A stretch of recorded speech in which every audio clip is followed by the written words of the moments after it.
नमस्कार दोस्तों, हुंजा हेल्थ में आप सभी का स्वागत और हार्दिक अभिनंदन। घर बैठे 10 मिनट में शरीर का ऑक्सीजन लेवल कैसे बढ़ाएं, ये आपको जानकारी दी जाएगी।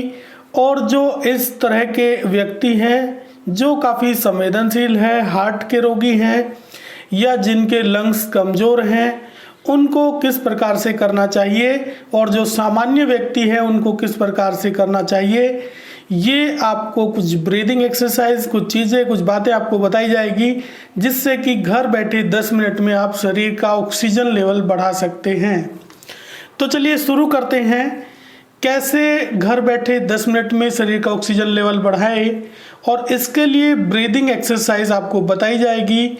सबसे पहले जो ऐसे व्यक्ति हैं जो संवेदनशील है, जिनको हार्ट की प्रॉब्लम है या जिनको लंग्स की प्रॉब्लम है, जिनके फेफड़े कमज़ोर हैं, ऐसे व्यक्तियों को ब्रीदिंग एक्सरसाइज कैसे करनी चाहिए।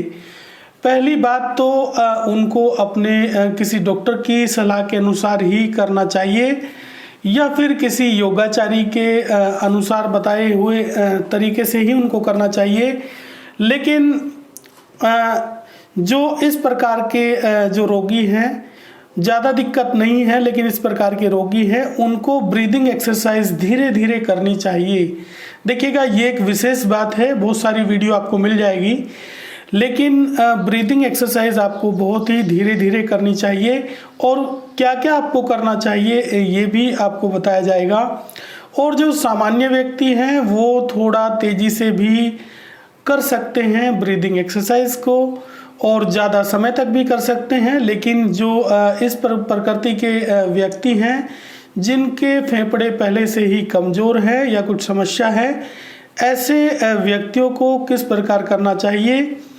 सबसे पहले 5 मिनट के लिए सामान्य आप सांस को लंबा सांस लें और छोड़ें। लेकिन जो गंभीर प्रकृति के जो व्यक्ति हैं उनको ज़्यादा लंबा सांस नहीं लेना चाहिए, धीरे धीरे सांस ले और धीरे धीरे श्वास को छोड़ें।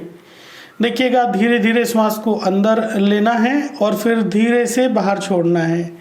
ज़्यादा लंबा सांस उनको नहीं खींचना है और आराम से वो सांस को ले और आराम से ही छोड़ना है। जिनको पहले से समस्या है इस तरह की, और उन्हें सलाह के अनुसार भी करना चाहिए, अपने डॉक्टर की सलाह के अनुसार भी करना चाहिए, क्योंकि ये डिपेंड करता है कि उनकी जो हालत है वो कितनी गंभीर है या किस प्रकार के रोगी हैं। तो डॉक्टर की सलाह के अनुसार करना चाहिए। लेकिन कुछ व्यक्ति ऐसे हैं कि YouTube से कुछ ज्ञान लिया और फटाफट से करना शुरू कर दिया, जैसे कि कपालभाति करना शुरू कर दिया तेज़ी के साथ, या फिर अनुलोम विलोम तेज़ी से करना शुरू कर दिया। ऐसा नहीं करना चाहिए। जो इस प्रकृति के व्यक्ति हैं, इस प्रकार के जो व्यक्ति हैं, उनको धीरे धीरे प्राणायाम करना चाहिए और एक समय की लिमिट के अनुसार ही उनको प्राणायाम करना चाहिए। क्या क्या प्राणायाम करें जिससे कि ऑक्सीजन लेवल बढ़ाया जा सकता है। सबसे ज़रूरी तो ये है, वैसे तो दिन में किसी भी समय आप ये कर सकते हैं, लेकिन खाना खाने से 2 घंटा पहले या 2 घंटा बाद ही आप ये करें। कम से कम 2 घंटे का गैप होना चाहिए। आपके भोजन के बाद में 2 घंटे के बाद करें या 2 घंटा पहले करें, ये विशेष ध्यान आपको रखना है। और ब्रीदिंग एक्सरसाइज में केवल ऑक्सीजन बढ़ाने के लिए 5 से 10 मिनट तक आप लंबे श्वास अंदर लें और बाहर छोड़ें, लंबे श्वास अंदर लें और बाहर छोड़ें। केवल यही प्रक्रिया करने से आपकी ऑक्सीजन का लेवल बढ़ेगा, क्योंकि सामान्यतः जो वायुमंडल में जो श्वास हम लेते हैं उसमें ऑक्सीजन जाती है, क्योंकि वायुमंडल में 20% के लगभग ऑक्सीजन है और बाकी 78% नाइट्रोजन और अन्य गैसें भी हैं जो हम श्वास के द्वारा अंदर लेते हैं। और जैसे जैसे हम ब्रीदिंग थोड़ा लंबा करेंगे, लंबे श्वास लेंगे, छोड़ेंगे, तो उससे ऑक्सीजन का स्तर बढ़ेगा।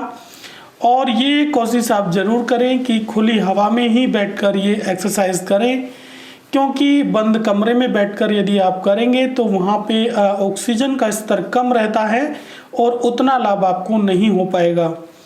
इसके अलावा जो अनुलोम विलोम है, अनुलोम विलोम आप 5 से 10 मिनट तक अनुलोम विलोम कर सकते हैं।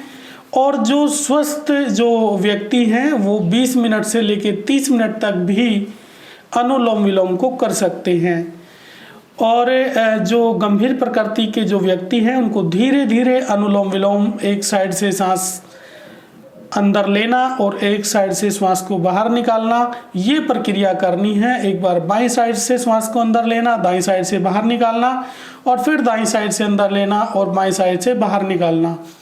ये प्रक्रिया अनुलोम विलोम कहलाती है और ये 5 से 10 मिनट आपको करना है। और जो स्वस्थ है ऐसे व्यक्ति 20 मिनट कर सकते हैं और अधिकतम 30 मिनट तक भी कर सकते हैं, आधा घंटा आप कर सकते हैं।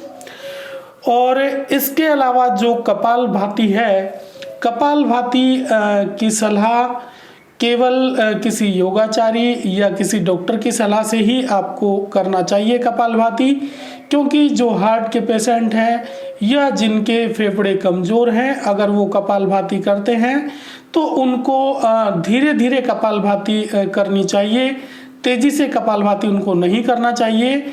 और जो सामान्य व्यक्ति है वो 15 मिनट से लेकर 30 मिनट तक कपालभाति को कर सकते हैं। जो स्वस्थ हैं बिल्कुल वो 30 मिनट तक कर सकते हैं, लेकिन जो इस तरह के हैं जिनको पहले से समस्याएं हैं वो 5 मिनट से लेकर 10 मिनट के बीच में करें और धीरे धीरे ही कपालभाति को करें।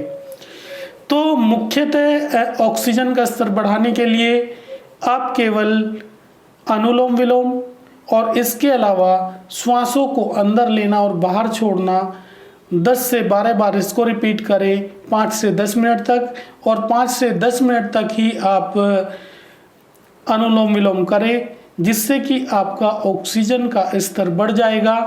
और यदि आप सुबह के समय ये करते हैं तो ये ज़्यादा लाभकारी होगा। दिन में 2 टाइम आप कर सकते हैं, सुबह और शाम को कर सकते हैं, वैसे दिन में किसी भी समय कर सकते हैं, लेकिन जो ज़्यादा उपयुक्त होता है वो सुबह और शाम का समय होता है। और सुबह और शाम में भी अगर देखा जाए तो मॉर्निंग का समय जो होता है वो सबसे बेस्ट होता है। और मॉर्निंग में भी यदि, जिसको ब्रह्म मुहूर्त कहा जाता है, जो सुबह 4 बजे से लेके और 5 साढ़े 5 बजे के बीच का जो समय होता है, या 4 से 6 के बीच का समय भी आप कह सकते हैं, उस समय में यदि आप ब्रीदिंग एक्सरसाइज करते हैं तो ज़्यादा लाभ होता है, क्योंकि उस समय वायुमंडल में ऑक्सीजन की मात्रा अधिक होती है, तो जिससे कि ऑक्सीजन का स्तर बढ़ जाता है। तो इस प्रकार से आप अपना ऑक्सीजन का स्तर बढ़ा सकते हैं, लेकिन सावधानी से कोई भी प्राणायाम बिना किसी गाइडेंस के और बिना किसी की सलाह के न करें। पूरा उसकी जांच पड़ताल कर ले, उसके बाद ही कोई प्राणायाम या कोई भी एक्सरसाइज करनी चाहिए, क्योंकि आजकल बहुत सारा ज्ञान ऐसा मिलता है जिसको ऊट पटांग तरीके से करते हैं और उस जिससे कि फ़ायदा होने के बजाय नुकसान हो जाता है। ब्रीदिंग एक्सरसाइज जितनी भी हैं सारी बहुत ही फ़ायदे की है, चाहे वो अनुलोम विलोम हो, कपालभाति हो, भस्त्रिका हो, भ्रामरी हो, ये सभी बहुत ही फायदे के प्राणायाम हैं। लेकिन जिस व्यक्ति की जैसी प्रकृति है उसी के हिसाब से उसको प्राणायाम को करना चाहिए। अगर जो गंभीर प्रकृति के व्यक्ति हैं जो लेकिन करने में सक्षम हैं तो वो धीरे धीरे प्राणायाम कर सकते हैं, और जो स्वस्थ हैं वो नॉर्मल तरीके से प्राणायाम करें और ज़्यादा समय तक भी वो कर सकते हैं। तो यही जानकारी थी, और इसके हिसाब से आप अपना ऑक्सीजन का स्तर बढ़ा सकते हैं। और अगर ये वीडियो आपको अच्छा लगा तो इस चैनल को ज़रूर इस चैनल को सब्सक्राइब करिएगा और इस वीडियो को लाइक करिएगा, जिससे कि आपको आगामी जो वीडियो इस चैनल के माध्यम से दिए जाएंगे उसकी नोटिफिकेशन मिल सके। तो ये आप ज़रूर करिएगा, चैनल को सब्सक्राइब करें, बेल आइकन को प्रेस करें। आज के लिए इतना ही वीडियो। नमस्कार।